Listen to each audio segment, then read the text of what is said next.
Hello everyone, and welcome back to my channel. Today I have a review for you guys of this rather large freaking knife. This is the Lite 6 by Cold Steel with Zytel handles and AUS 8 blade steel. Now, this knife is freaking gigantic, and I feel like the camera's not really giving it a lot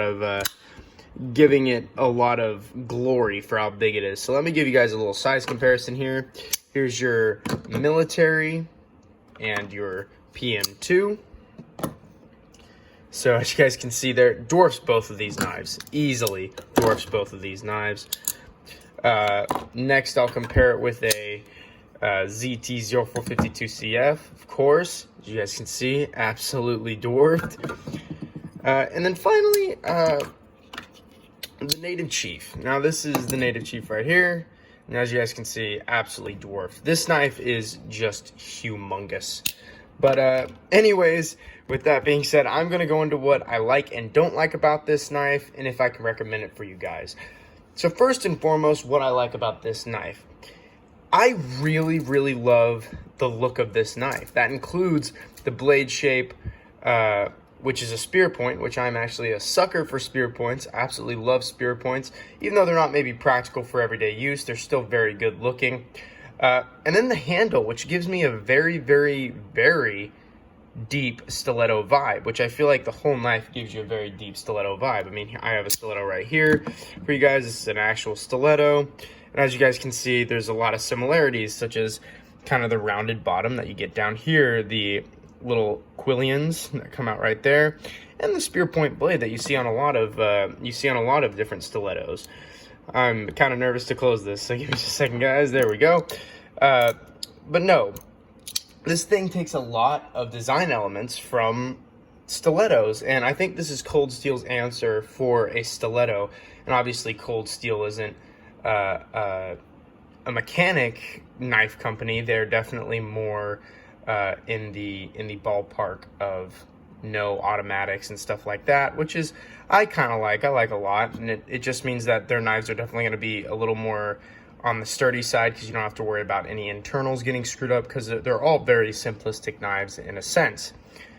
But I really like the design elements that this decided to take from, and the fact that with this design element you still get a lot of good comfort, even though I would argue stilettos aren't necessarily the most comfortable knife in the world. Another thing I really like about this knife is the price. Now, I got mine off of Amazon for about 40 bucks, which is crazy, because I've seen these things on Knife Center and Blade HQ for about $60, maybe a little bit more.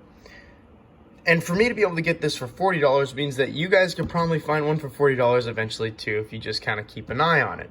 Now, again, 60 bucks is not too far off. I mean, only being about $20 off, but still, you're really not paying a lot for this knife. It's not going to break the budget, especially for how strong this thing is. You're really getting a good bargain for what you're getting. Another thing I really like about this knife is the action. This thing opens reliably no matter how you have it oriented. This thing will open no matter how you do it. It will open. In fact, it opens so good that you can just give it a good little flick and it'll open. It also has these cool little quillions right here that actually have a little bit of jimping on them, which means that if I were to put this thing in my pocket, it's gonna fly open every time, which is very cool. That means that you can have this knife open even before it's fully out of your pocket. That's really cool. And don't worry, guys, I know it sounds dangerous. It won't cut your leg. I've done it about 1,000,000 times, and my leg has never been punctured, pierced, or sliced. So don't worry about that. Another thing I really like about this knife, also kind of corresponding with the action, is the thumb stud. I was a little nervous when seeing this thing on Amazon. Now, by the way, guys, before I go any further, this was my first Cold Steel. So just be aware of that during this review. But anyways, going through the thumb stud, I was afraid this thumb stud was going to be a lot smaller than it actually ended up being, which made me really happy. And if you guys haven't seen my Voyager review, go check it out, please.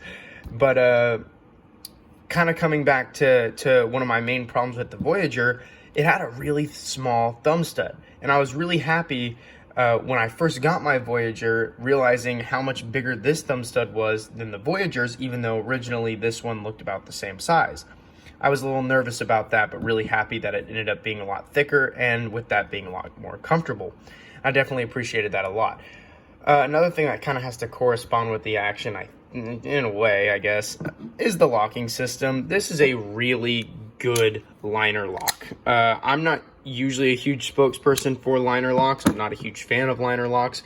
Much bigger fan of the compression lock and back locks, but this thing is still killer. This is a thick liner lock. This thing will not close on you no matter how hard you try. And believe me, I have tried. All my cold steels have been tested to the max, and these things are still kicking and still doing good. You guys can even see a little nick in the blade right there. This guy has been resharpened though, so the blade itself is cleaned up, but this thing's got nicks, scratches, everything on it, because I've tested this, gave it, you know, some good wood chops, cardboard cutting, and it's still doing just fine. And that's a great thing. And this lock held up beautifully, and I can tell that this lock might hold up for the rest of my life, and even then some. So that's pretty impressive, and I definitely appreciate that a lot.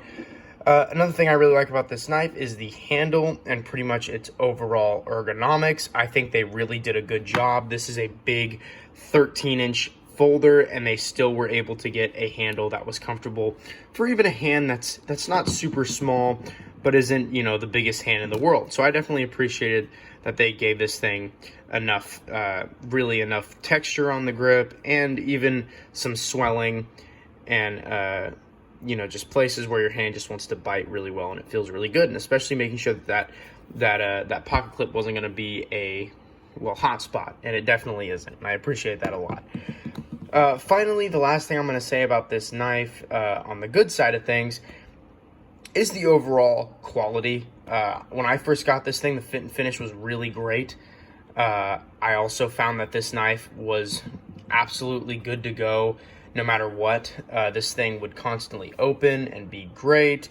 This thing never loosened up, even through my testings. It's still firm in there. No blade play, no nothing, and I appreciate that a lot. And I think their overall construction and quality is amazing. Cold Steel is one of my favorite companies. I say it every time I review a Cold Steel, and this knife is no different. I appreciate it a lot.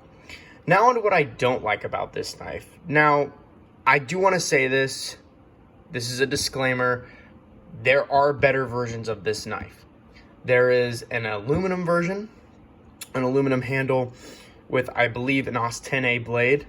That one goes for about, I actually saw it the other day, for about $80 to $100. Not terrible, but I've also seen it for a lot more expensive on different websites.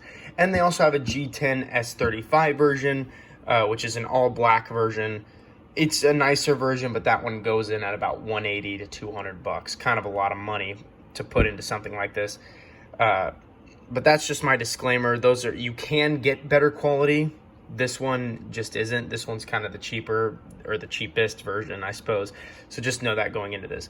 So first and foremost, handle being Zytel is not bad, but it feels a little cheap. I've had my friends hold this, and I've had my friend, the same friends actually, hold, you know, my military here.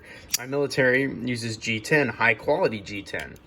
So obviously when you feel high quality G10 and then feel it next to this knife doesn't feel terrible, but you can tell that the handles are plastic, and on top of that, you can definitely feel this weird smoothness to it that you don't get with G10 or even with aluminum. Aluminum has a slickness to it even more than this, but this just has this weird, like, kind of makes your hands sweaty, kind of slick, and it's definitely interesting. Another thing I don't like about this knife is the AUS 8A blade. Now, you guys know I can't stand AUS 8. I complain about it every time I review a knife with it. Its edge retention just isn't that good. You constantly have to sharpen it. You constantly got to be ready to sharpen it. It's easy to sharpen, which is always a good thing, but again, I would have maybe liked a D2 steel. I know Cold Steel doesn't work with D2 very often, if at all. But I think that'd be a really cool steel for them to start using. D2's just a really cool steel. But nonetheless, you know, we got AUS 8. It's not great. It's not too terrible, but it's not that bad. I actually got a bend in the tip of my blade the first time I had really started doing real tests with stabbing. My blade actually started bending a little bit. It didn't break or anything like that, but it started bending, and I was able to bend it back, luckily, but that was definitely something that I noticed a lot.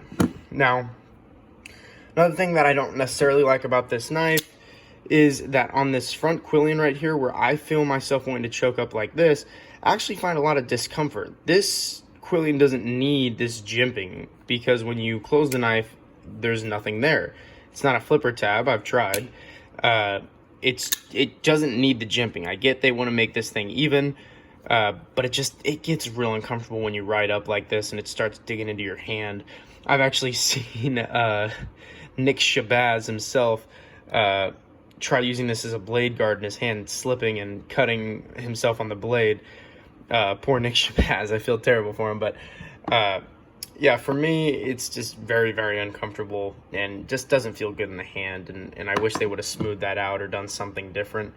But that's not a huge deal. I mean, obviously, most people are probably going to use the Jackass grip, which this knife is meant for, the Jackass grip, which is the choking down and chop grip.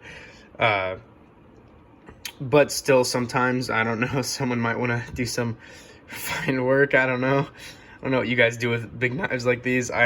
Mine I just test and then end up putting them in the collection and calling it a day. But I do know some people who carry stuff like this, so you know, some people might need that. But another thing I don't like about this knife is the little pocket clip here. It's really, really stiff, like extremely stiff. Like, this thing is very hard to put in your pocket because of how stiff that pocket clip is. I mean, you can't really exaggerate this kind of thing.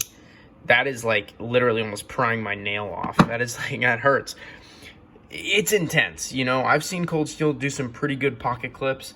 Like the Frenzy, for instance, has a really good pocket clip. This one is just aggressive and just really, really intense.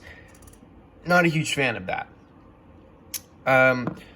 My final two little points here, one being these holes in the handle. I get they reduce weight, but they are a little uncomfortable, especially for this hand, which, you know, you kind of like graze past them a little bit, or if you're trying to slide up the handle, your finger might get grazed in those.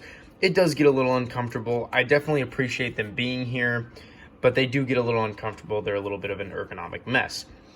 And then my final point is, honestly, this thing not having a Triad Lock. This is a big point for a lot of Cold Steel fans, because the Triad Lock is a beastly lock that would have done this knife a whole lot of good.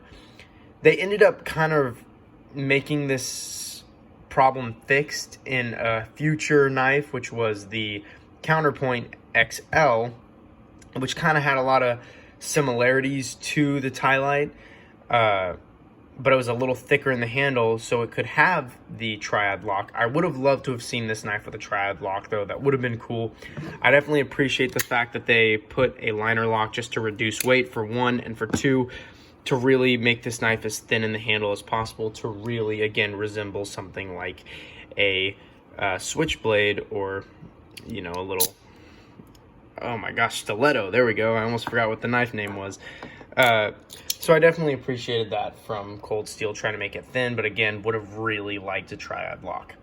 But that's pretty much the only couple gripes I have with this knife. You know, I could talk about this knife for hours, but at the end of the day, this comes down to taste. You know, a lot of people don't like big knives. You know, some people are more inclined to go towards a PM2, which is not super big, it's not super small. Others might be a little more inclined to go with something like a Kaiser Begleiter, which is way smaller. You know, it's about an 8-inch knife, if that. Not a lot of people tell me that they want a 13-inch knife. You know, not a lot of people want stuff like that. And even myself, I don't find myself carrying this, but it's a fun time. I have had fun times with this knives. You know, taking my friends out, cutting water bottles, doing stuff like that, just doing real jackassy things, but having a good time while doing it. That's what these kind of knives are meant for. So if you're looking for something like that, absolutely, I can recommend this for you. This is a fun, great knife. Now, I would probably recommend going with the aluminum version, because it's not going to break the bank. And honestly, I don't know who would spend $200 on a 13-inch folder that's only going to find use in having fun. But nonetheless, this knife really does serve its purpose as a fun knife. But if that's not really your game, if that's not really what you're looking for, then maybe pass over this one. You could probably pass over this and not get broken up over it. But with that being said, I can absolutely recommend this for the people looking for fun. Can't recommend this for someone who's genuinely trying to get a knife that they can carry every day. Now, with that being said, self-defense is always out there. If you're looking for a self-defense piece, I think this might fit that role pretty well. But anyways, guys, thank you so much for watching. Please like and subscribe, comment if you guys enjoyed this video, or if you want to see more videos about my large cold steel collection. And with that being said, thank you.